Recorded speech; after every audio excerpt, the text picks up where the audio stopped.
Welcome to Warp Zone, a podcast on sci-fi, philosophy, religion, politics, gaming, and anything else taboo. Yay! Hey, taboo! Woo! We're going to do that every time. Yep.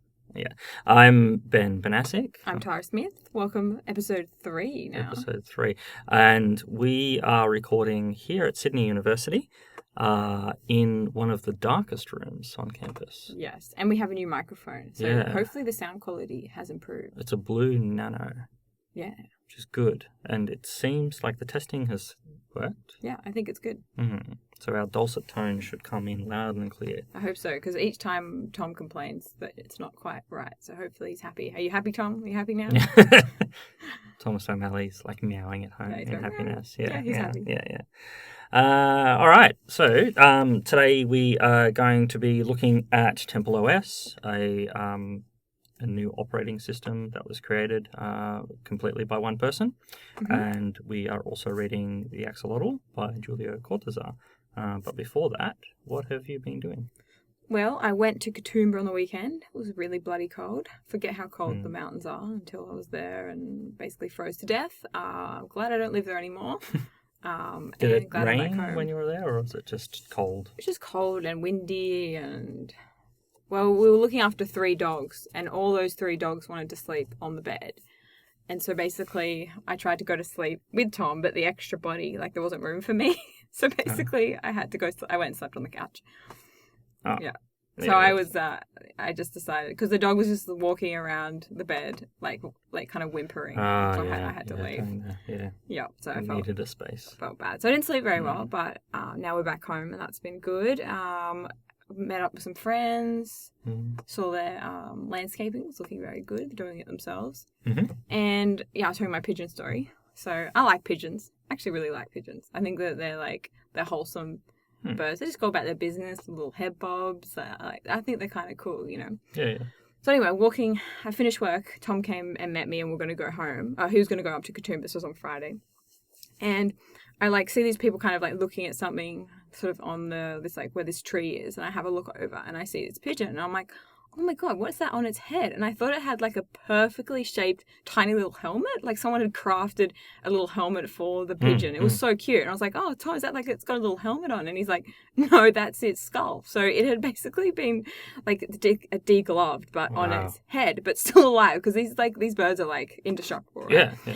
And so I was like, wow, okay, so it's its skull. It's suffering in pain, and people just kind of roaming around, just looking at it, and I was like, well, we can't do that. So was it just sitting still, or is it... Yeah, sitting still. But then Tom told me its jaw had also split, its beak had split. So it was basically its chances of recovery were pretty slim. Yeah. And Tom was like, "Do you want me to just wring its neck here in the plaza?" I'm like, "Probably not." So we decided not to just kill it there and then. We should give context. Tom is a vet. Yeah, exactly. So he's he's not going to just walk around and wring animals. Yeah. Well, actually, he probably would. Yeah. Anyway, so we called a vet and we took it, and the vet was closing 10 minutes, and we're like, can we just bring this pigeon over and you put it down? And they're like, oh, we're about to close. I'm like, well, you're either going to do that or my partner's going to kill it in front of all these people, and it's going to be pretty pretty bad. So we took it over and they euthanized it, and we just put it in a towel, carried it over. And it was poor thing was yes, all jaw had fully split, and and I thought it was a cute helmet, it's a little pigeon helmet. Anyway, but we put it out of its misery, and it got put down. And so that's my pigeon story. The vet charge you? No, they can't. It's wildlife. They can't? No, I don't think so. It'd have to be a pretty mean vet to charge you. But here's a good tip: if you ever find a pigeon or any other non-native bird, and you think it's got a good chance of surviving, just let it exist, because the vet's legally obliged to put it down if you take in a non-native species to a vet. So unless it's suffering and you don't think it will have a chance to survive, I'd say let it keep going. But if you can catch it and it looks like it's suffering, obviously go put it down. But just be careful with what birds you take to the vet, because it's an obligation. They have to put the pest species down. That's... What? This is an interesting thing. So, we've discussed this before, whether to allow animals to exist in the wild that aren't meant to be in that environment or not. And it's something that's came up. So when I was on council, there's all these deer that are over the Razorback Ridge near Picton.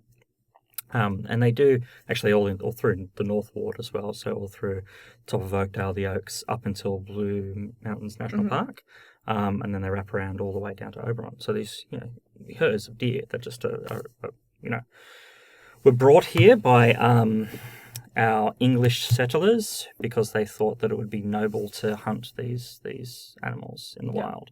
So they just released them, let them do their thing, and now they trample everything. Yeah. And they're eating the foodstuffs of native animals.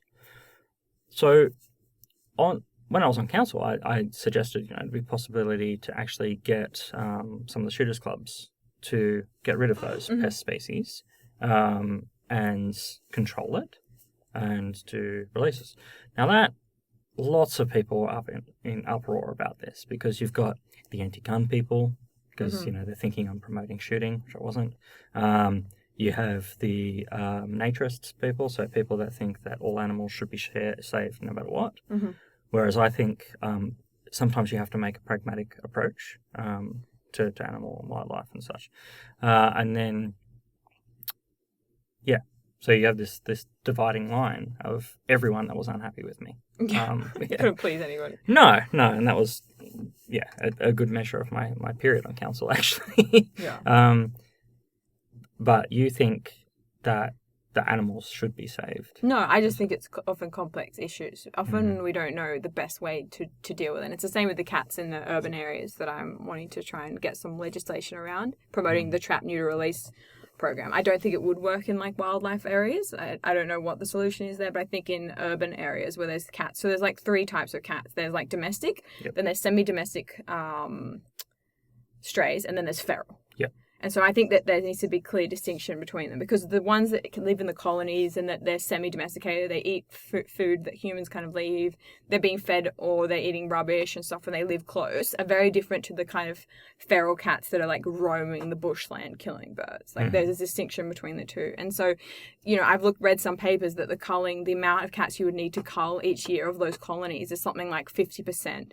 So each year. So it would mean every 6 months that those cats, you need to go out, kill cats and come back. And like it's not a viable solution. Whereas if you put in trap, neuter, release and you do that slowly, it's shown that it'll actually be more beneficial. So I just think that these issues are often really complex. And also, like there's a environmentalist from the States called I think it's Leopold Aldo, and he's a really interesting guy. He was like, back in the day, he would patrol all these national parks, and their jobs was to kill wolves on site. So basically, anytime you saw a wolf, you were supposed to kill it because it was like going to harm other animals or humans. And then what happened is the deers just increased until they were just destroying the national park. And he realized how important apex predators are as well. So I think like a lot of the time we don't know how the ecosystems work and the balance that's sort of needed. And so all the time when we're trying to fix when things have gone unbalanced, we often stuff it up as well. So it's really difficult to manage it. And also, where do you draw the line? Because kangaroos are native, but they're still pests in some areas and not others. It's a difficult one. Yeah, totally. Well, the environment, as you say, has been changed a lot. But in areas where you have national parks, I think there is a need to try and return it back as fast as possible to what it was originally. The problem with apex predators in the Australian context and environment, though, they weren't really here. No. They were with Tasmanian tigers and such, but in Wollondilly, no. There is a need to remove them as fast as possible because you can't have possum and cat. They don't really coexist. Except in Hyde Park, apparently, because there's possums there that get angry if you don't feed them. Yeah. No, it's good. And what else have I been up to? I've been watching a couple of documentaries. I think I watched a documentary by BBC of just an Incel documentary. They follow 3 people that I guess incels. That's celibate. What is it? The first word in. Oh God, I should have looked this up before. Yeah, it's something. Anyway, you tell me. I'll think about it. You tell me what you've been up to. Okay. So I had the best and worst day in the last couple of days. So Thursday ended not too bad. The shop and everything, it was all fine. Then Friday, I had to go to pick up some food, like chips and drinks for the store. Mm-hmm. Which means Jodie had to open the store for a little bit because we've got a new person that started, and she's not comfortable, and the manager Joe, she's away. Anyway, so there's all these circumstances. Now, bear in mind, Jodie works on her own in the store like 2 or 3 days a year. That's it. So she's not like it's our store together, but it's not really something she's passionate about, and she doesn't know where. Well, she works full time as well. Yeah. So, but even if she didn't work for I don't think it would be on the top of her to-do list to work in a video game store. But she's very accommodating, and we own the store together. Anyway, so I'm there packing stuff at the food supplier into trolleys and such. It's crazy there. Like, there's people like grabbing stuff out of the trolleys, and it's like a factory floor and stuff. Because this is like the American snacks, right? Yeah. So this is not just normal snacks. This is like special American, like Doritos. Yeah, and their website is so terrible.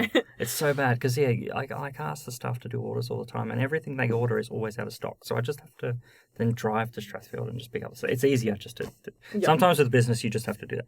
Anyway, I get a photo from Jodie. I'll show you.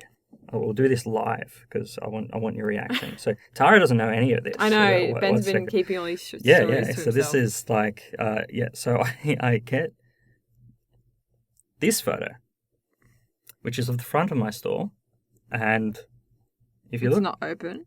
No, it's not open. But look at that down the bottom. Is that what is that? So the door. What we're looking at is the door of my store pushed in against the arcade machine. Oh no. Yeah. So she couldn't open the store. Why was it pushed in like that? Well, we thought someone would try to break in or something, or we didn't know what the hell had happened. So center management, this is over the whole day. Security is there. There's another photo of security trying to open the door. So it almost looks like something crashed into it and it's jammed it shut. That's what happened. Oh god. The cleaner smashed into it and didn't tell anyone. And Jodie rocked up at 8:30 and couldn't get the door open. So now they had to force the thing open. And also, if you look at the right-hand pillar there, has been moved an inch. So did it ruin the arcade machine? No, the arcade's fine. We've actually sold that. So that's good. But yeah, so the cleaner full smashed into the door, and it scraped the paint, and it's so it's not. It doesn't look. I mean, Ben can put the photo online, but it's hard to sort of see anything. But it looks like the door's just been pushed in, maybe half a foot. Yeah. And so that it kind of must have jammed it shut. It's like a kind of see-through roller door. It is, yeah, see-through roller. So it's just jammed shut completely there. Damn. And she couldn't get in until 9:15. They forced the door open. And so that whole day was then me engaging with centre management to try and get someone to come out to fix the door because it's not our fault. It's the cleaners. Because they reviewed the footage? Is that how they realised? Yeah, and they spoke to the cleaners, and cleaners said, no, we didn't do it. Oh, really? And the guy from centre management's like, all right, well, tell us what other vehicles were driving on the 3rd floor of the shopping centre after hours. Well, they have a vehicle they drive around? Yeah, it's the woof thing. Yeah.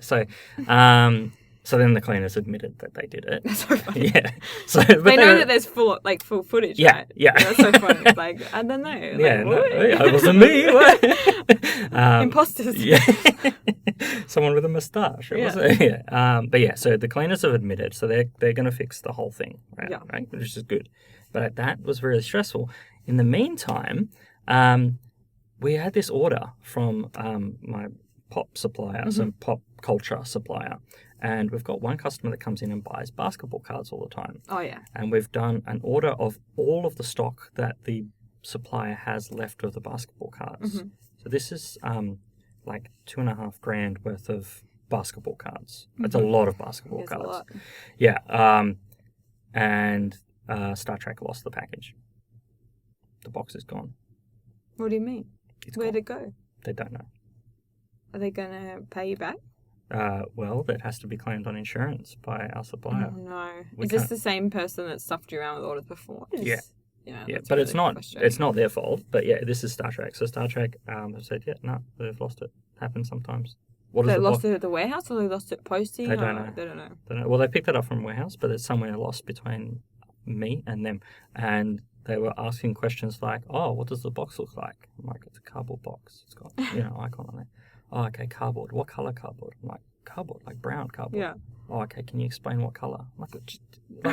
It's cardboard. Like it was so frustrating. It was really, really bad. But like, what was that going to do? They're not going to be able to like go, oh, that's it. Must Yeah, be that. yeah, box. that's like, right. Out of Yeah. like 1,000 boxes. Yeah, yeah, like, yeah. Oh, there it is. That's but so weird. so it scanned in on that morning and it just was not put on the truck. So, for some reason. well, then wouldn't it be at the warehouse? I don't understand. Yeah, it should be. It should be there. But they can't find it. No, they can't find it. So that's Damn. So that means your customer can't get their basketball cards? correct. Yeah. Are they devastated? Yeah. Yeah. That sucks. So he ordered 18. Well, we ordered 18 for him. He wants like lots of 6. So I was like, yeah, okay, I'll order out all 18 at once.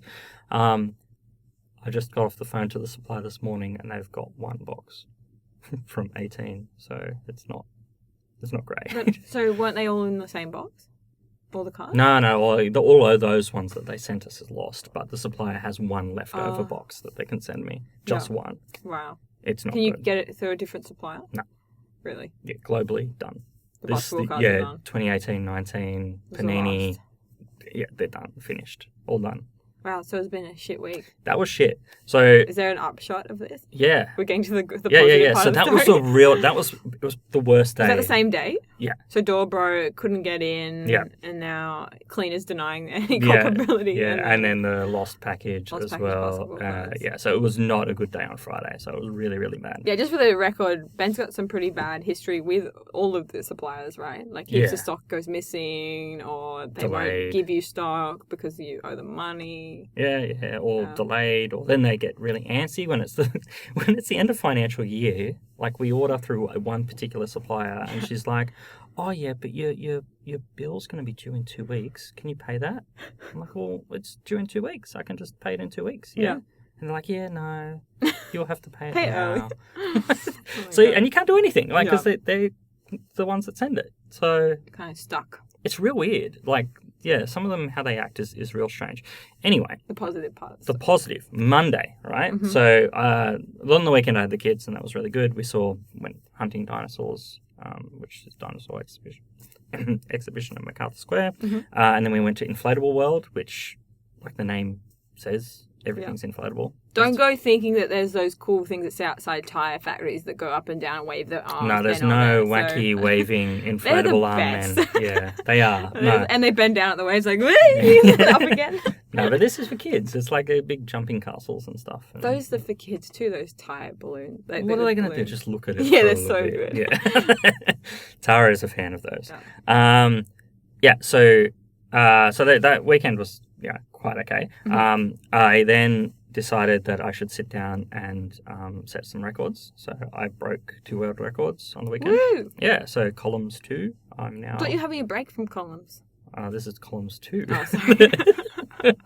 My mistake. Sorry. Ooh, wouldn't want to mix those up. No, I was having a break from it, but then I decided that look, it's a faster game to How play. many hours? Oh, did you? What was your? How many hours did you play it? Oh, only an hour. Oh, so it doesn't have to be one of those like 7. No, sagas. it's not a long play. It's as fast as you can, getting a flashing jewel column. So yeah, it's a thing. Anyway, so I got 2 world records. So that's really good.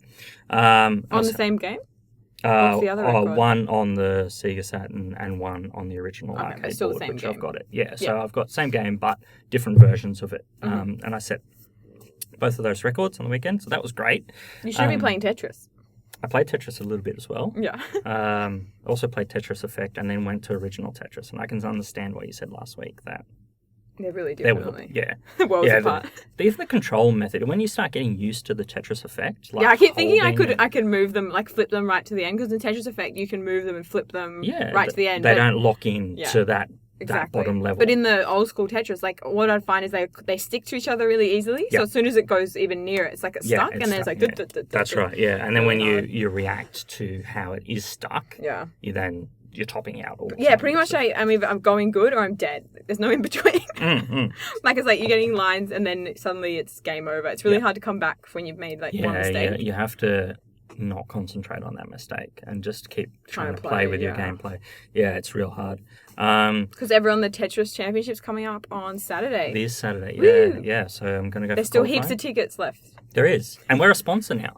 So this is the good news. Yay. So Monday happens. Ben from 1989 said, can you lend me a NES? And I was like, yeah, sure, if I can sponsor the event and give you a free mini NES too. And he's like, denied, and then said, yeah, that's fine. So there's context to this. I've been trying to sponsor the event for a while. Ben's not the authority on it, so it was actually a bit... Why is it Ben the authority on it?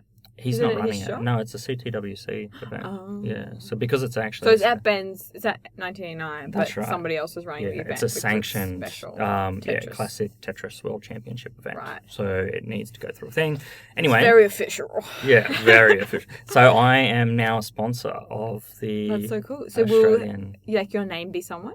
Yeah, Game Traders MacArthur Square is like on the stuff. That's like very the cool. So everyone posters. has to come now. So because you're not just coming to support Ben or 1989, you're just coming to support Banasik as well. Yes. It'll be double Ben. Yes. Double Ben for the price of one. That's Ben. right. There's many Bens.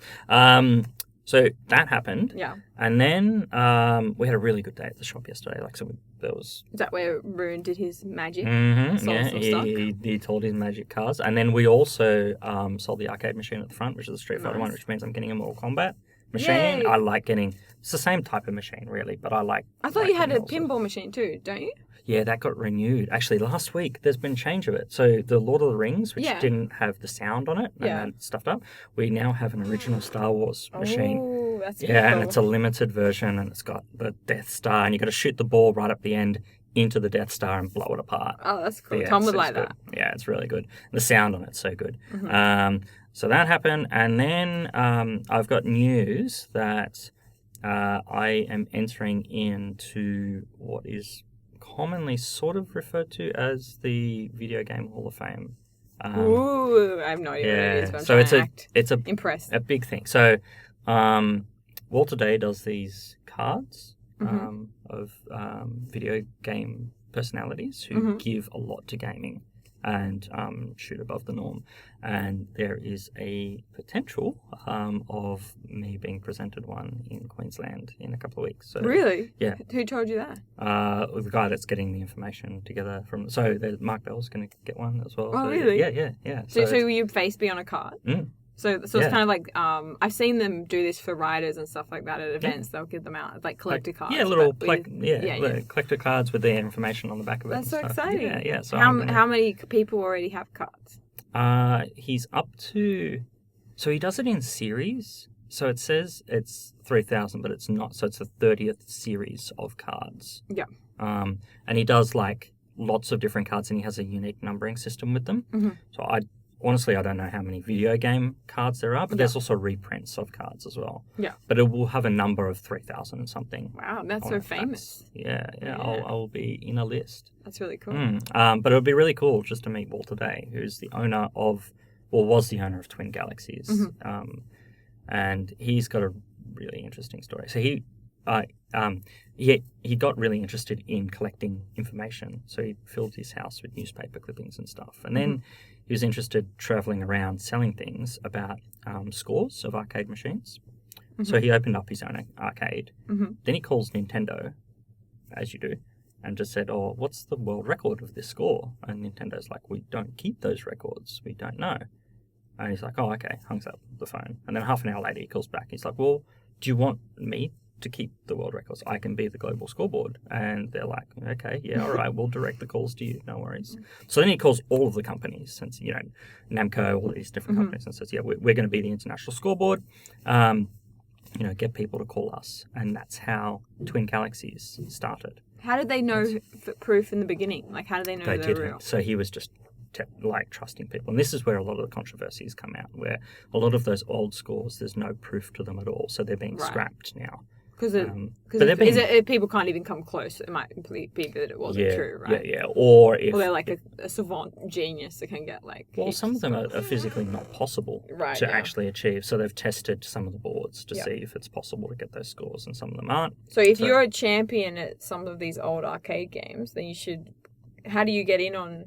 You just go register on twingalaxies.com, and then there's different ways. You have to prove it, right? Yeah. Do a little film of it first. Yeah. So how I got the Columns 2 world record on the weekend, I filmed myself doing it, and then I have to then change the camera angle and show the arcade board, show the dip switch settings, make sure that the board is completely visible as well. So, you have There's to... all these different do this, requirements, right, to stop people from cheating. That's right. Yeah. And they try and set that bar so that you have an equal playing field. The problem is that you can reprogram boards and ROMs and all this different stuff. So there's still ways to cheat. Yeah. But it's the best system that we have. Yeah. So Well, far. that's exciting. Yeah. There's a few things happening. So it's been a week of lows and highs. Yeah, it was incredibly up and down. Aside from that, I have been reading more about the Inquisition. Oh, yeah, for your work with Carol. Did you know it's not just the Spanish Inquisition? Mm. Yeah, I knew that too. Yeah. But I should probably start referring to it like just as the Spanish Inquisition. And yeah, playing lots of Tetris. Yeah. I've been trying to play too, and I'm really bad at it, so we'll see. You finally set up the NES. I did set up the NES, so I haven't just been playing Tetris Effect on my PS4. I set up the NES day before yesterday. Yeah. And I'm getting better each time I play, so that's good. But I'm still only getting like 30,000. 30,000's okay. Yeah. Keep trying. I think I'm better at it than Tom, so that's making Yeah, I think it's above average. Is it? Yeah. We'll see. I think so. We'll see if I can win any trophies on the weekend. My problem is I play well when I'm not concentrating on the game. Mm. And being at the event, I feel like I'm... Oh, yeah, because you like to listen to philosophy. I heard Ben tell Ben at 1989, he's like, I like to listen to like really complex philosophy while I'm playing Tetris. So that, that I can think on those things I would play. It just sounded like a real kind of... self-congratulatory. It was a downplay. So I don't want to listen to stuff that I know about. I want to listen to stuff that I don't know what the hell they're talking about. So Heidegger's going to be great. So I'm going to listen to some Heidegger podcast where I'm going to not know what the hell he's talking about, and then be concentrating on that, and then play well, hopefully, at Tetris. Whilst everyone else has got like, their favourite music they're listening to and stuff. So if you want to come watch Ben talk, listen to philosophy while trying to beat the championship at Tetris, come on down to 1989. It's on Saturday starting at 10? 9 a.m. 9 a.m. So that's the registration. And then if you if you post a score on the top 32 players, you will then go through to the finals on the Sunday. Sunday, that's right. Yeah. Which I'm hopeful to get there. If you get 30,000, I think you'll get there. We'll see. Last time the competition wasn't that fierce, was it? No, there was like 5 or 6 people that were really good, and then everyone else was pretty average. Yeah. I was on the average. But... Well, I think I was average too. So even though I got second last year, it was a fluke. Well, it was due to the placement of the side. I was versing all the amateurs on that side, and I classify myself an amateur as well. Some of the experts were knocking each other off really early on. Exactly. The way they did it wasn't great, but they're doing it differently this time. Yeah, you're going to have all day to get your score, right? You have 10 till 5 or something. Yeah, and then you just have to post your highest score on the Saturday, and then the Sunday it's knockoffs from there. But it's going to be person number 1 is going to verse person number 32. Yeah. And you go down the list makes sense. that. So the proper seeding that way means that the better score you get on the Saturday, the easier it is going to be to progress through on the Sunday for you. Oh, okay, that makes sense. Awesome. Yeah. Aside from that, that's been about it. Oh, I finished Stranger Things. Oh, yeah, me too. We finished. We're not going to give you any spoilers. No, but it's good. It's a good season. Yeah. I really liked it. I liked it too. I liked the final episode the best, I think. Or the second final episode. Yeah, it's good. They're all good. Yeah. We have some feedback as well. Yes. So... we have a comment from our supervisor, Carol. She said, great second podcast, Tara and Ben. Really liked both the story and the game. Dystopian indeed. That was cool. And we also had... John Pansini said that he's never played Papers, Please, but he's familiar with it because he watched the playthrough on YouTube, which is where I watched a lot of the endings. And I think this is where John's next comment is coming into. So I'd be interested to hear discussion from you guys on watching games versus playing games. I think it depends on the game. I quite like watching games when they're like adventure kind of style games. I like watching that, or like fighting games, but I don't particularly like watching arcade games as much because like I find watching Tetris kind of frustrating because it always looks so much easier than it is. So you're watching someone and you're like going, oh, I hope they put it there, and then when they don't, you're like, oh, why don't you put it there? And then when you play, it's like really hard. Don't you like the competition style of Tetris? Oh, that was fun, but that was like with a room full of people. I think when you're just with one other person, like when Tom and I play, when he plays, I get kind of frustrated. Oh, right, sitting next to someone. Playing. Yeah, okay, right. What do you think? I enjoy watching high level play. Yeah. So I really like watching some speed runs, but I like watching high score attempts as well. Yeah. Some people find just watching high score attempts boring to watch. No, 7 hours of you watching columns with Well, yeah, I don't mean peanut on your lap. I don't mean watching like No, I know what that you sort of thing, but watching snippets of it and seeing like it. I don't think that's a problem. As for watching like an adventure game, well, I don't think I have watched some early like 16-bit RPGs, and I think that that's fine, but it's a different type of experience. I think you get more invested playing the game, whereas when you're not playing it, so say Fire Emblem's a good example. Fire Emblem is a type of game which is it's a strategy-based game, right? And you've got characters in there, and once the characters die in a level, they can permadeath, so they die completely. So you might get invested in a character, but then you'll see them just die off. Yeah. Now, I find that really hard as a player. Like, do I risk, one of the characters I've leveled up significantly in battle who might die? And sometimes, like, accidents happen, and they will be wiped out. Yeah. But watching that game, I don't get as invested. Yeah, I don't have that frustration, and I can almost enjoy the storyline a little bit more. I really think it's a circumstantial. Yeah, it depends on the game and when you're watching it. But I don't think I could watch like big 7-hour goes. I find that stuff pretty boring. But not many people watch it all start to finish, do they? Some people do, but it's a minority. Yeah, it's a vast minority. But this is on Twitch. You'll see thousands of channels that are going every single day of different games that people are playing. And people are watching them. Yeah. But they kind of, do they tune in and tune out? Sort of I think so. Yeah. Yeah.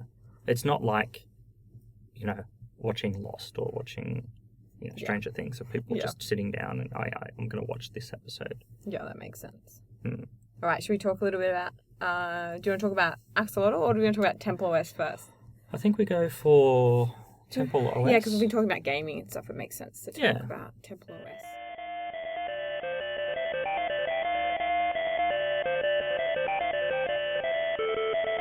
So I think I don't even know where I found it. I think I saw it on Reddit, someone mentioning Terry A. Davis, and I got kind of interested in who this guy was and the religious elements of his operating system. And then I sent Ben the Wikipedia link, and then Ben found a documentary, and then we watched it. And so we both got quite interested in this kind of very unusual guy called Terry A. Davis, who basically built all by himself over like 30 years, a really long time, an operating system in its most latest edition called TempleOS, which is basically like, Ben had to explain this to me because I didn't fully understand. I thought it was like something you could just do on your computer and have it on, but apparently it's like, as an operating system, it would replace Windows, so you wouldn't have Windows anymore. So it's a bit different, but it has all these different features where you can do programming through it.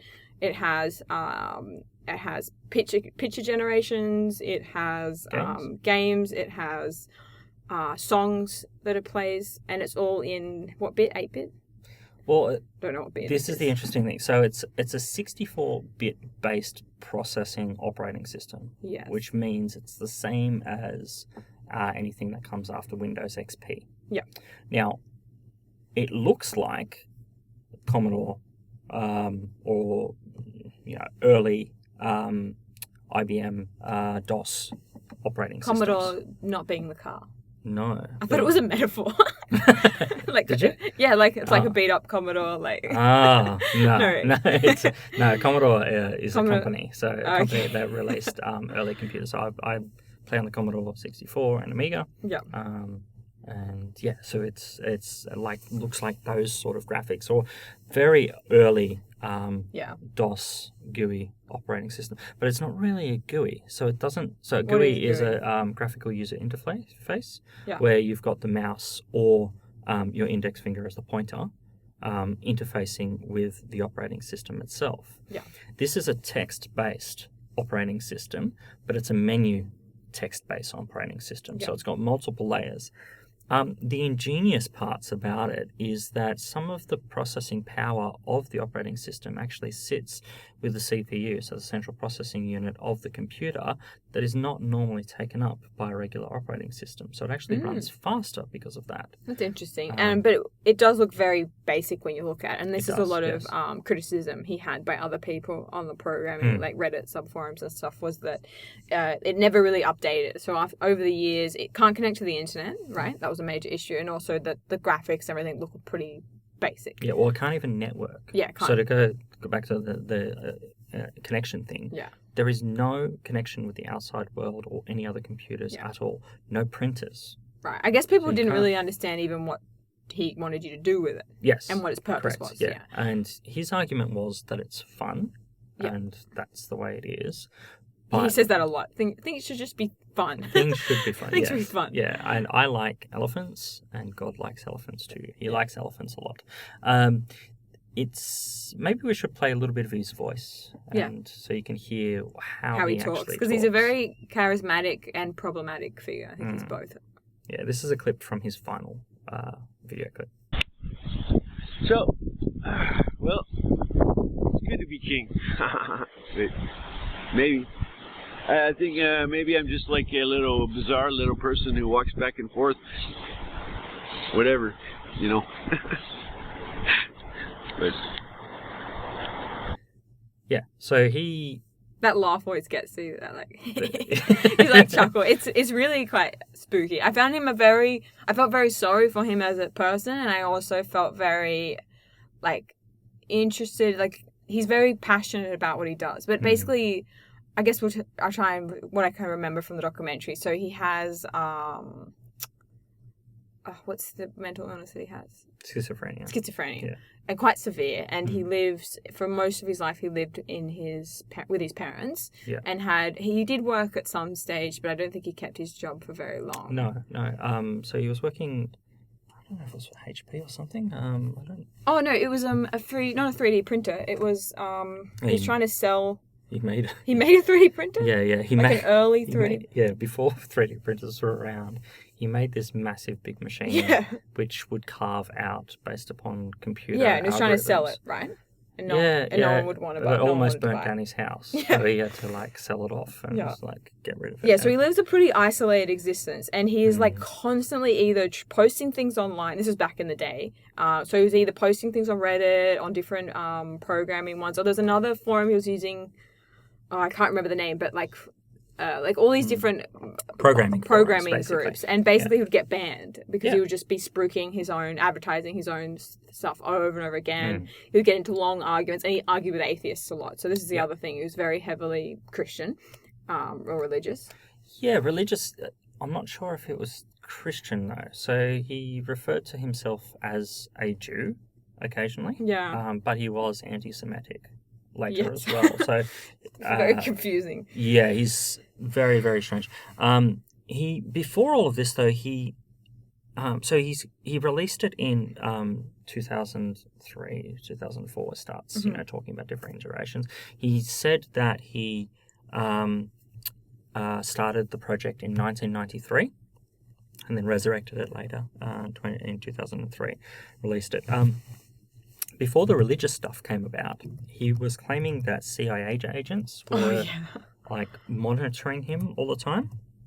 But this is like a common thread. This sort of paranoia goes throughout his whole life, really, even to the end. Yeah, totally.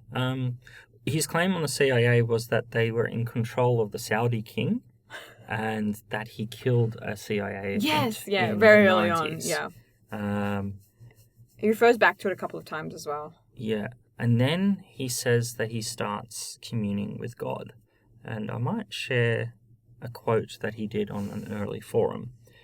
And this is what he says. I am God's chosen programmer. He's endowed me with the divine intellect, like the authors of the Bible.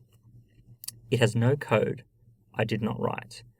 It never runs code I did not write. I'm the best programmer on the planet. I wrote a 64-bit compiler, assembler, kernel, debugger, bootloader, graphics library, graphics editor, tools like grep, and a bunch of other demos, including first-person shooter and flight simulator. I'm the best programmer on the planet. That's why God chose me. And that that should help you understand. There are two kinds of programmers, those who have written compilers and those who haven't. What sounds impossible for you is not impossible for me.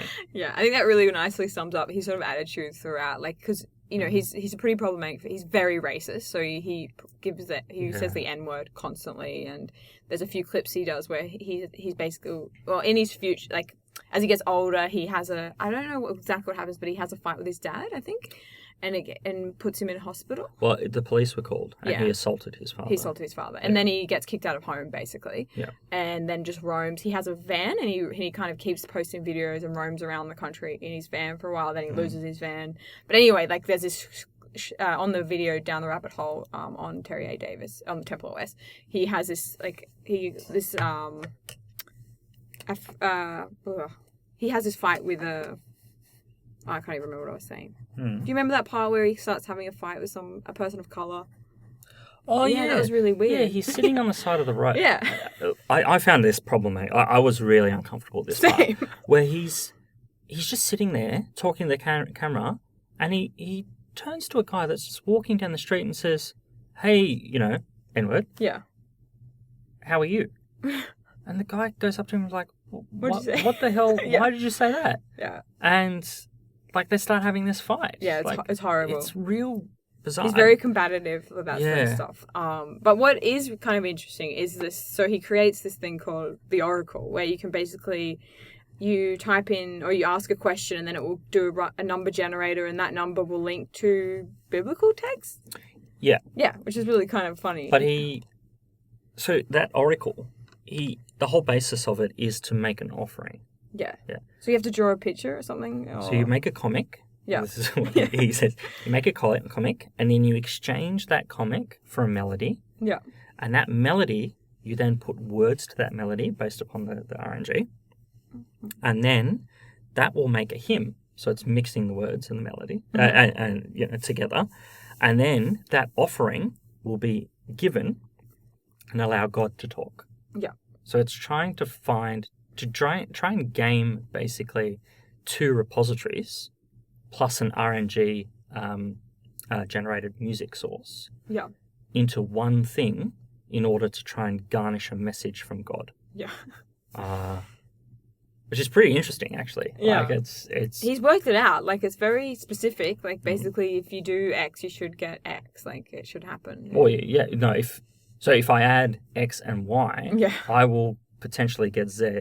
And I don't know what Z will be unless I do this process. Yeah. And that's the way that I can trust it.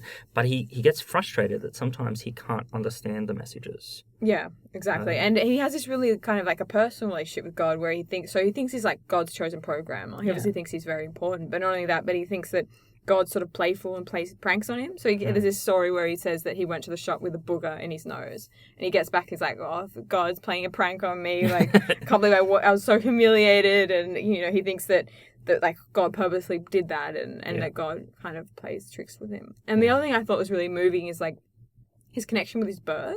It's like a period where one of his parrots is dying. Right. Yeah. And he's just like so put out with it. Like he shares this video and he's like so distraught because he just says how lonely he is. He basically has no contact with anyone except for his parents and people online, really. And his birds. And his birds. And the birds. Yeah. He when the birds start squeaking or squawking in the background, he stops to let them talk. Yeah. And then he'll say, like, you finished, bird. Very, very strange. Yeah, I felt pretty sorry for him because he gets quite severely bullied as well. So basically, on his operating system, he had his phone number. So people would just call him. And his home address. And his home address, really easy to find. So people would just call him all the time while he was doing live streams. This was so he didn't have any notoriety at all. Yeah. Until the people of 4chan grabbed it. Yeah. And he was making videos. So programmer Diana Cowran, so she is a programmer. He became obsessed with her and then said that he's married to her. Oh, wait, wasn't this physics girl or whatever? Well, this is, she's programmer physics. Oh, physics. right. Yes, Yeah, but she'd do all she's- these videos of like her. She was quite famous, right? He suddenly thought that they were in a relationship and married. and married. Yeah. So he would say that, and then the people of 4chan got his phone number, Yeah. and someone acted as her. Yeah. Well, first they just ring him up constantly and argue with him about God or Yeah. whatever, and then it sort of escalates to being pretending and impersonating her and sending him nudes and stuff like that. Yeah. And we're getting really involved. And right up until he passed away, he kind of semi-believed that they were married and in a relationship. But he'd go through phases where sometimes he would kind of doubt it and then he'd believe it again. That's and right. Yeah. kind of like as his sort of mental illness would rise and fall, and you know, he'd go through periods of being medicated and unmedicated, and it would have an effect as well. Well, he as God's chosen, so he creates this space, which is the third temple, named after the first and second temples of the Hebrew Bible, and the Hebrew people. So he is the chief priest then of the third temple. Yeah. And then he elevates himself to king. And so I gather if you're going down the rabbit hole that much, to use that term, being potentially married to It's someone not a big stretch. particularly if you're getting something back. And that's what the people of 4chan were doing. Yeah, and they were totally like, I felt really sorry because Yeah. he just obviously, it was easy for them to take advantage of him and stuff like that. And then, he's homeless for a long time. But what I felt was so interesting is people would seek him out, and like learn about computer programming and things. Yeah, buy I guess him lunch. And sit with him. he's Yeah. basically like a little wandering teacher or something. Yeah. It was kind of interesting. And then his speech starts to really start to slur, and then soon after that, And that's when, but before the ultimate, Yeah. he then, as he's starting to slur and getting deep down that path, he starts to believe that he actually has mental telepathy with certain people, oh yeah. including Elon Musk. Yeah, and there's this really weird clip where he's on the phone to like a few different people, and he's like paging people in, and he's like having this telepathic conversation. Yeah, with but he's them. filming himself on a phone, Yeah. and it's just, there's nothing there. Like, there is It's no so bizarre. phone or anything to his ear. He's just moving his hand up as if he's talking to Oh yeah, those but even people. before then, he does all these videos for like a Google programmer, right? He creates all right. these videos to try and like, I forget the person's name, but each video is addressed to them To as that he's one as he's person. writing, Yeah. as he's doing it. He's like, here's another video showing you my program, because he basically for a long time has no success at all, really. Like no one really knows who he is. He keeps getting banned from these forums, and then something sort of happens, and he suddenly becomes, I guess, more infamous than famous in a lot of ways, for being this because he would fight atheists all the time. He would post on things, purposely try and engage them, but his texts were really incoherent. Like it would just be like ramblings. Basically, it'd be copy and pasting. It almost was like he was copy and pasting from a random word generator or some of the weird hymns that he's created, where none of it would really make much sense. But it'd be like, checkmate atheist. Like it's just this like rambling message. That's right. So he's a really interesting guy, and I think the documentary really highlights like every aspect of it. I think it's quite a nice portrayal. It's not too bad, too negative, or too positive. It looks like it was a pretty No, it's an honest thing. honest- I did find it very uncomfortable, his racist tirades and his anti-Semitism and such. Like it's not good. And also, it's clear that he is not well and he's unmedicated. It's hard to watch. It is hard to watch, but it's very interesting how his skill is amazing to be able to program like that on your own, to develop something like that. Well, he's the best programmer. He's number one. He's in the whole world. And there is a potential. If as one person, you usually have whole teams to do that. Like a compiler is a hard thing to develop, and generally everyone is relying on the same type of compilers. This is something he's done on his own. Yeah, no, that's the sort of message I got too, is that he just seemed really lonely as well. Like with coming with this kind of genius, if you want to call it that, or this like, I don't know, drive to code and to be a programmer and produce, is like a sacrifice. And I think he felt like he had sacrificed a lot to be able to create this. He felt a calling to create TempleOS, and that was his life mission, and that he could get a normal job or he could meet more people, but he needed to just focus on that and that kind of obsession. And I think at the end he felt very isolated and alone, and you know, his only connection was people on the internet, and a lot of those people were either arguing with him or making fun of him or impersonating these people, and it just felt really sad as well. Yeah, totally. He has a bit of a cult following now, though. Yeah.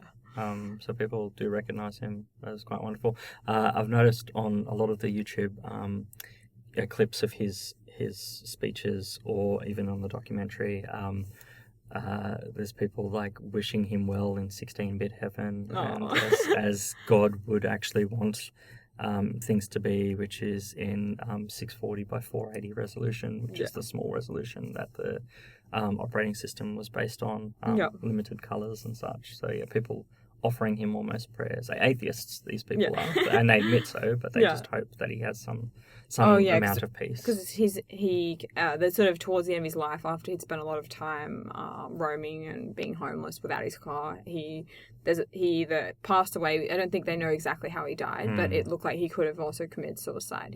He got hit by a train. Yes. So either he wandered on it or he was hit by it. People aren't really sure. Yeah. But it wasn't a very good ending. He basically went missing, I think, for a little while as well. Yeah. And then it came out, I think a family member shared a post and everyone thought it was fake, that somebody had done like another prank. Yeah. But it was true, and like his family were really upset. And I think they set up some charity. A charity for mental health? And that's through the TempleOS. So TempleOS is still available and downloadable online.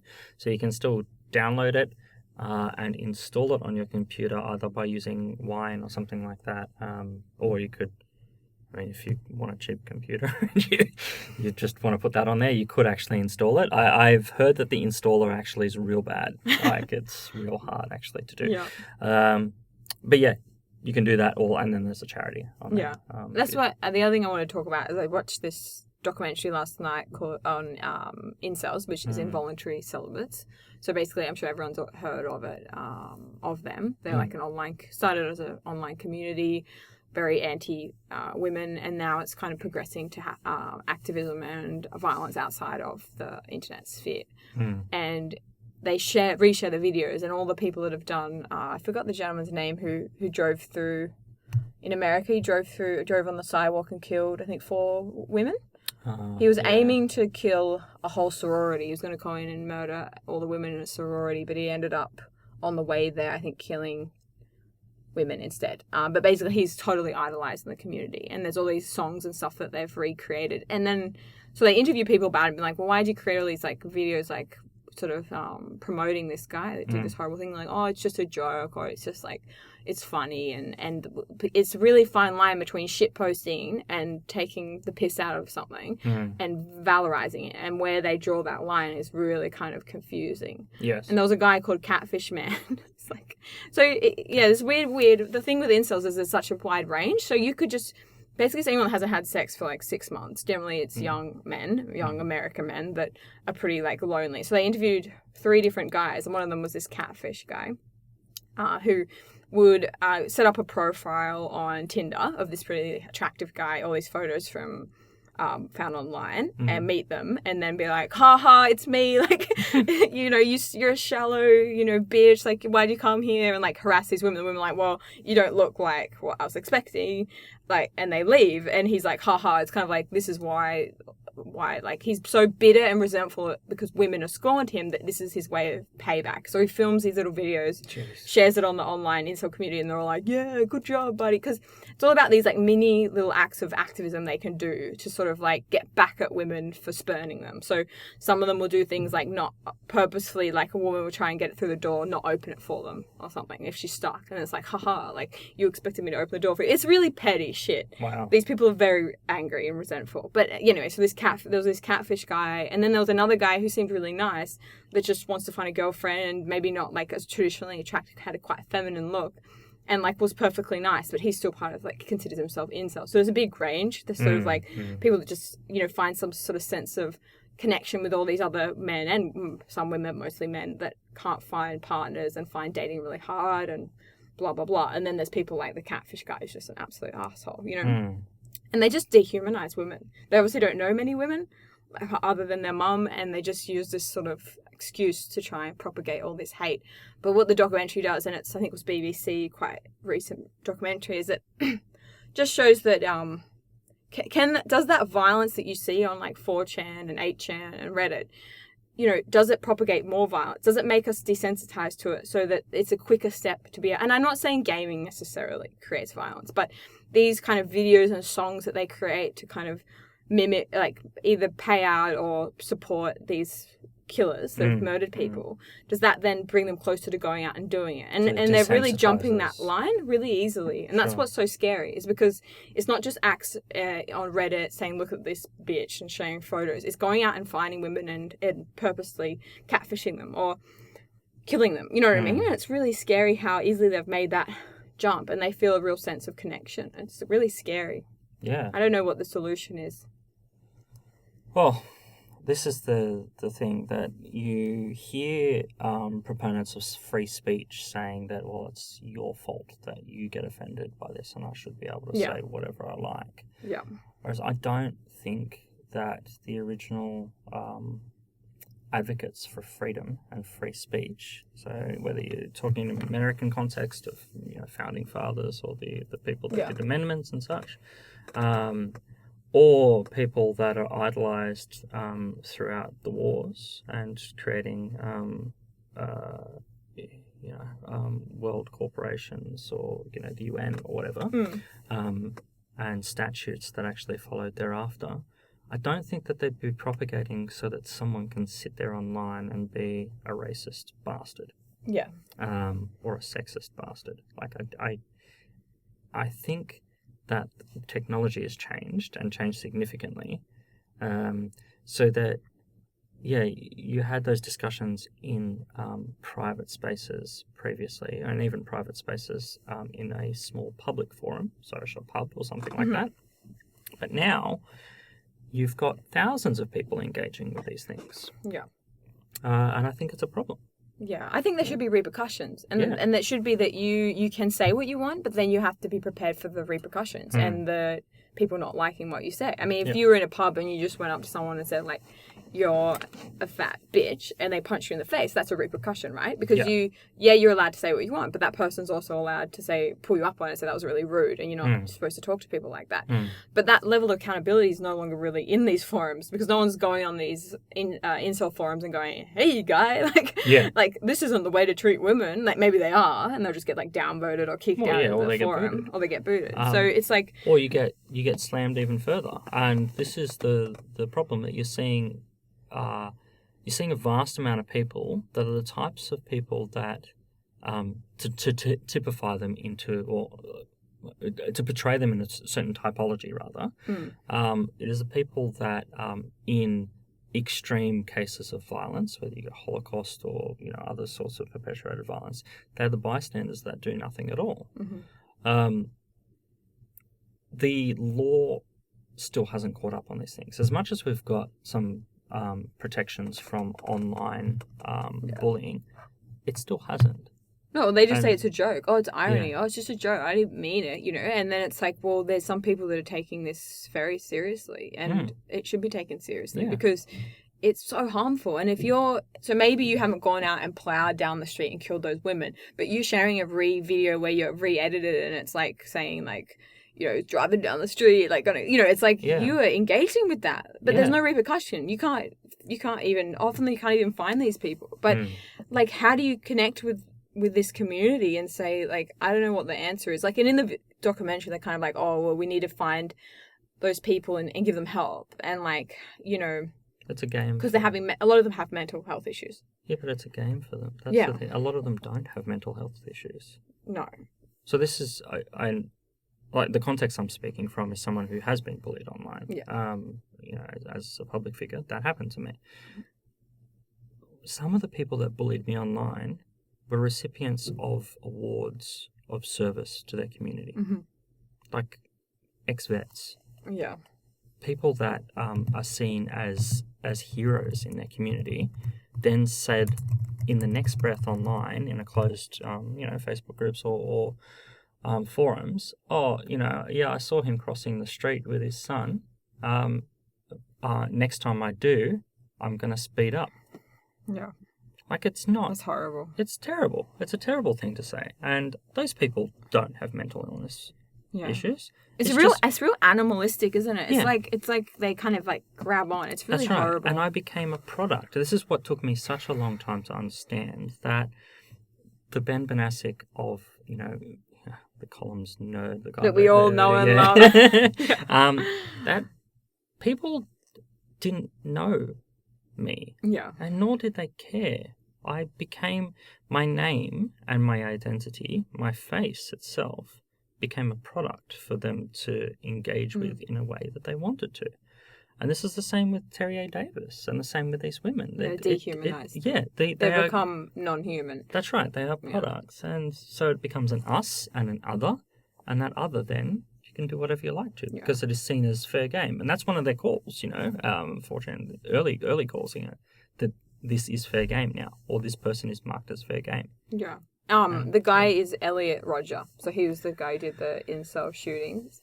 Mm-hmm. And then the documentary is called Inside the Secret World of Incels on BBC. I think you can access it for free. We'll put the link on. But I don't know. It's something like I feel both sorry for them somewhat, but also obviously very disgusted by it as well. And it fits in both because a lot of them are lonely.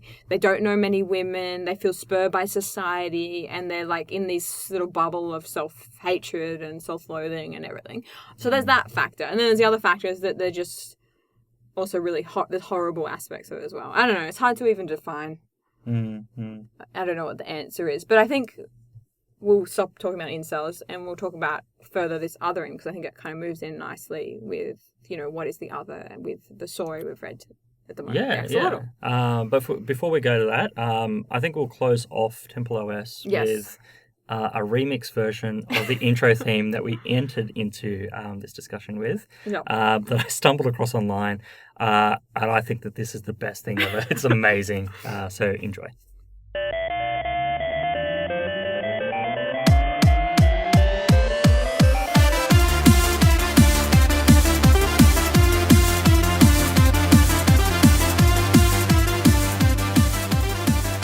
Okay, so that was TempleOS, a remix version of the theme. It's amazing. Now, Axolotl by Julio Cortázar, a short story. Very short, yeah. Very short story. Anyone should be able to read it. I think it's only like 2 pages. Yeah, at max. It's not very long at all. So, the story starts with Julio Cortázar. He's an author. 1914 to 84. And he writes, it's a really interesting story of someone who comes across an axolotl. In Paris. In Paris, yep. And feels drawn to make some sort of looking connection. Well, first he goes in to try and see the other animals. So he goes in to see, like, the jaguars, but they weren't up to a true form. And then so he sort of stumbles into the axolotl kind of area. And then he starts to form this deep obsession, really, with the axolotl. Yeah. And if you haven't seen an axolotl, it's a fish? Or is it an amphibian? I don't know. I don't know either. I thought it was a reptile, but... Really? Okay. I don't know. So we've got 3 options here. Fish, reptilian. Oh, Mexican walking fish. It's a fish? Oh, no. It's not a fish. It's an amphibian. You're right. Amphibian. Okay, cool. So it's an amphibian. And it's the larval phase of the salamander, I think? Don't know.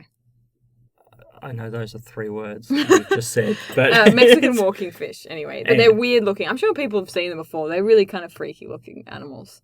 Yeah, they look like mudkip. It's a Pokemon, if you know what mudkip is. I like mudkips. And it doesn't have eyes on the side of its head like a fish does. Because it's an amphibian, its eyes are like in the front. Yeah, and it only lives in really dark kind of environments, so I don't even think it can see very well. I think it's often in sort of like subterranean little caves and things like that. Yeah. But Tara's just covering her eyes. I'm just pretending. I'm just like trying to get into the mind of the axolotl, and they've got these cute little like fibrils coming off their heads, like little like not tentacles, but like gill fibril things. And because it's an amphibian, like a frog. It's got like a wide mouth. It always looks like it's smiling. Like it's got this smirk. Yeah. Anyway, so yeah, the author writes from the first person perspective, and he stares into the axolotl's face. Yeah, and he keeps coming back each time. So he revisits the axolotls over and over again. And there's a quote where I think the zookeeper says, "You eat them alive with your eyes, hey," the guard said, laughing. He likely thought I was a little cracked. So, like, he's literally coming in and just staring really intensely at the axolotls that even the zookeeper sort of noticed. And it's a really sweet little story. I mean, do you want to say what happens in the end? Well, I'll say the start of it, because I love the intro. Yeah. That intro line is, I think, one of the best.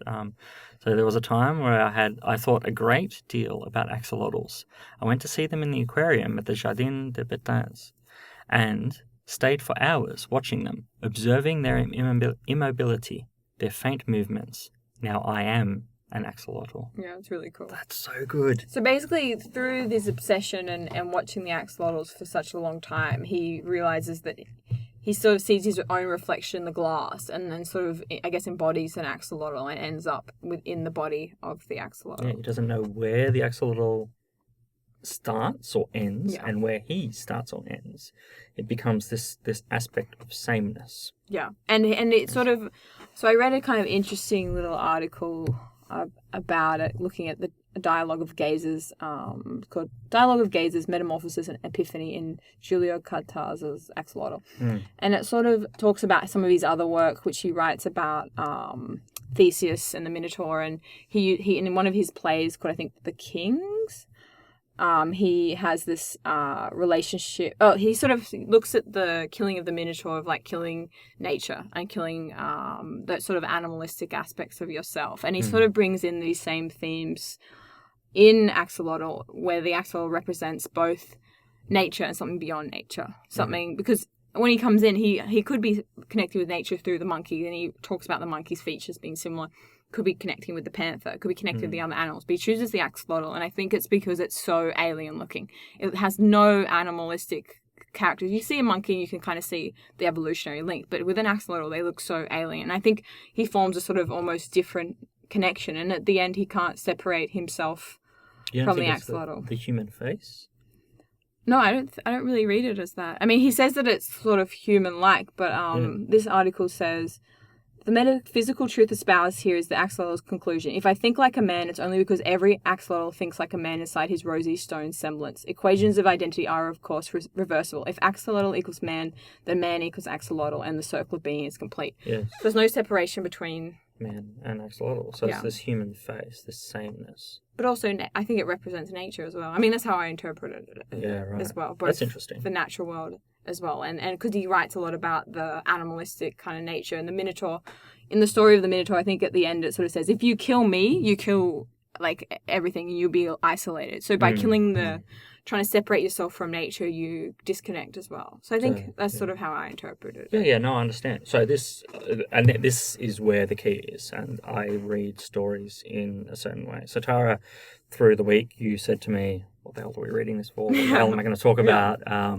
And then I shared an article, essay I wrote quite early on in, like, I guess, my academic pursuits, which was on sameness and difference, looking at a explanation and comparative assessment of looking at the face of the other. And I did a comparison between Martin Buber and Emmanuel Levinas. So Buber coined the phrase. Buber's a very difficult. Oh, actually, he's not too hard. Levinas is probably harder to read. Buber is okay to read. Derrida is the hard one. So Buber looks at this ich and du, or ich and es relationships. So ich and du is the I and the thou, and ich and es is the I and the it. Now, both of those modes require a way of engaging but seeing a difference with the other. So to give you just a little bit of explanation of that, so ich and es I and it is if I treat you as an object to an ends. Whereas ik and du, I and thou, is treating you as a you, but not as the same as me. All right. Buber says, you really should actually have these conversations. He comes to this decision of having these type of relationships because he actually batted off an engagement with a student because he was an academic. And this student came with him and wanted to ask him these questions. He ends up giving these meaningful answers, thought nothing of it, and then the student dies. And he was moved by this because he could never actually go back to that conversation and actually quantify what he meant and try and give the student perhaps what he was after. So he has these I and thou relationships. And he says you should have it all the time.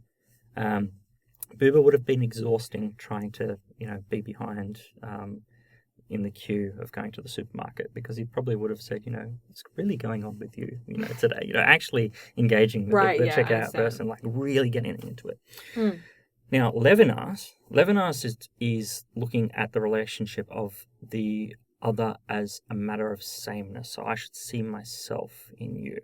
And we should share a gaze and then not be separated from that gaze. Right? Please stop staring at me. We just made eye contact. Which is weird. Awkward. People don't really do that anymore, do they? No, we don't.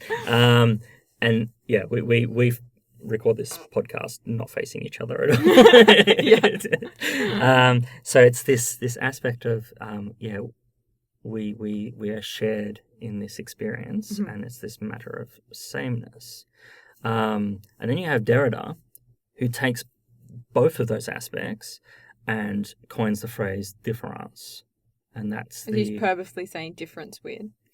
Yeah, he got difference in the French dictionary. Okay, and it's really hard to actually coin a new French word because it's not done, and so they organise to go out for dinner, and his mother is there, and they say, "Oh, we're going out to dinner today because difference has been added to the dictionary." And his mother's like, you spelled difference with an A? Why did you spell it wrong? this momentous thing. And, she didn't read any of his philosophy or anything. That's so funny. It's very wholesome. So you are purposely saying difference weird. Yeah. So he does that. And that difference it's a mode of eternal difference, a mode of deferral of meaning.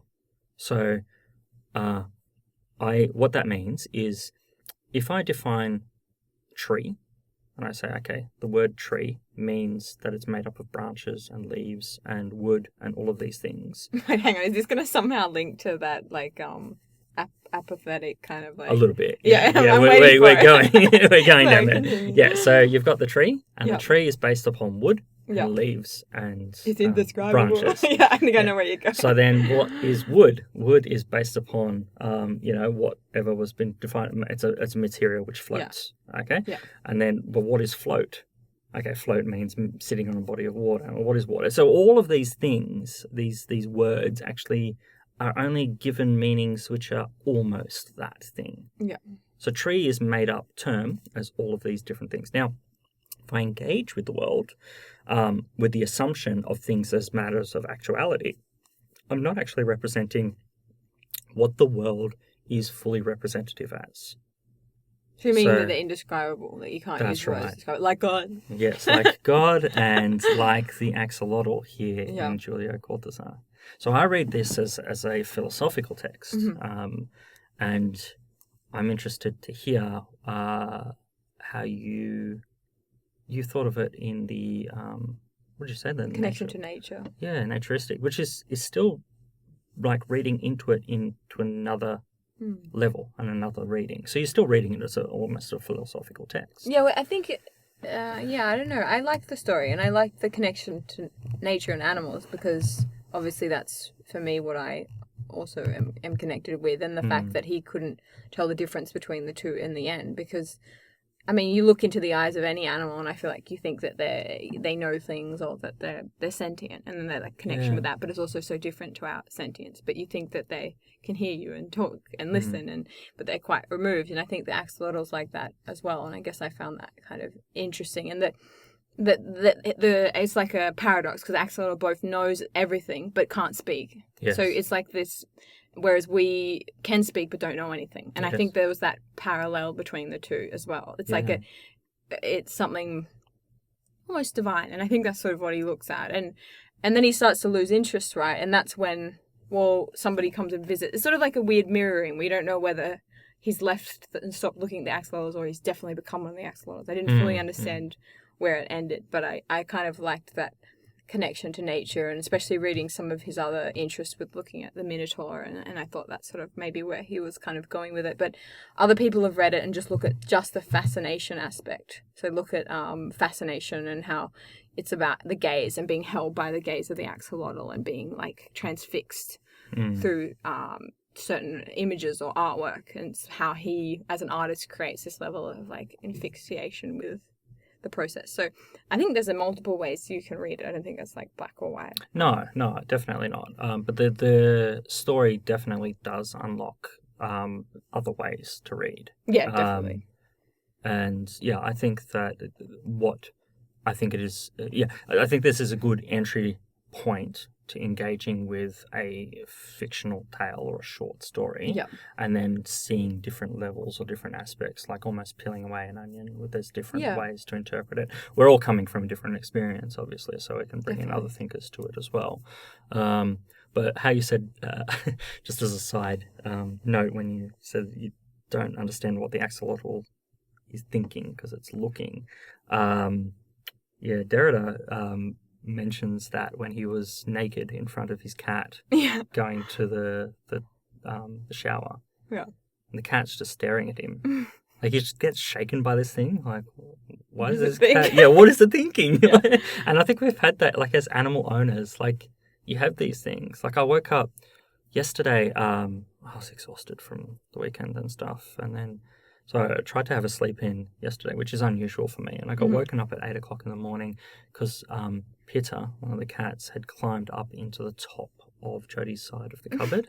So I jumped from the bed to the dresser, to the top of the cupboard. And I hear this noise at the top of the cupboard. I'm like, what the hell is that noise? And then I open my eyes and there's Pitta just staring down at me, like, about 3 meters above the air. 2.5 meters above the air, just perched, looking at me. I'm like, what the hell is it looking at? It's the same when cats look at stuff that's not there and you think it's like a ghost. You're like, when they start suddenly get transfixed by just like a spot on the wall, you're just like, what are you looking at? Like, could be just a bit of dust, or it could be like a smell that it's just concentrating on.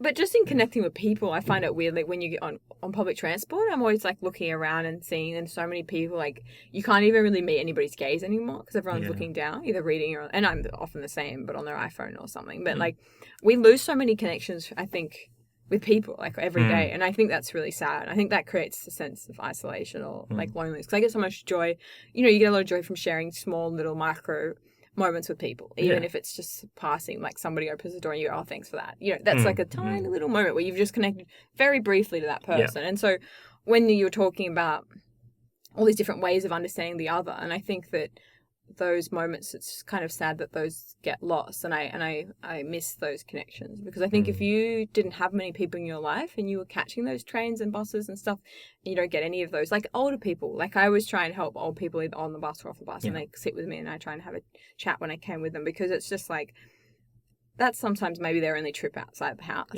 and you don't know what's going on with them, and I don't know. We did that with the store as well. Like having a game store which does not have it's got people of certain social anxiety levels that come in quite regularly. That makes sense. But you can have really joyous, funny moments. When you say something stupid like, oh, do you want a bag with that? And you've given them that, you're handing them the bag, or you do silly things like that because you're in this repetitive mode, and then, it's just like this. Particularly if you admit the fault to the person, like it can be quite joyous and funny. And I think that human expression is quite amazing. at Yeah, times. definitely. And at work yesterday, I was like, just a woman was waiting in the waiting room. She asked me to photocopy one of the magazines. We have these really daggy magazines at work that have been like there for ages. They're like, some of them are from Really? like 2003 or something. Yeah. Anyways, but on the back page of them, there's jokes. So she asked me to photocopy the joke page so she could share them with someone. And then so we read the jokes together, and like Oh, it was that's like so a nice funny. moment. And so when we're talking about, how we understand the other and whether we see them as a connection, as a like ourselves, or do we look at them as the other? I think that's really interesting. I just think those connections are really important, and I get a lot of you get a lot of joy. It's like you remember that. It helps you just remember that you're in a space with other people. I think we get so self-absorbed with our own realities and our own lives and our own connections that you almost forget other people even exist. Yeah. So I think it's nice to reconnect. Agreed. So go out and on the bus, look up from your iPhone, look up from your phone, and try and kind of maybe have an experience with somebody consensual. Yeah, consent. Consent matters. Yeah. All right. I think that ends the day.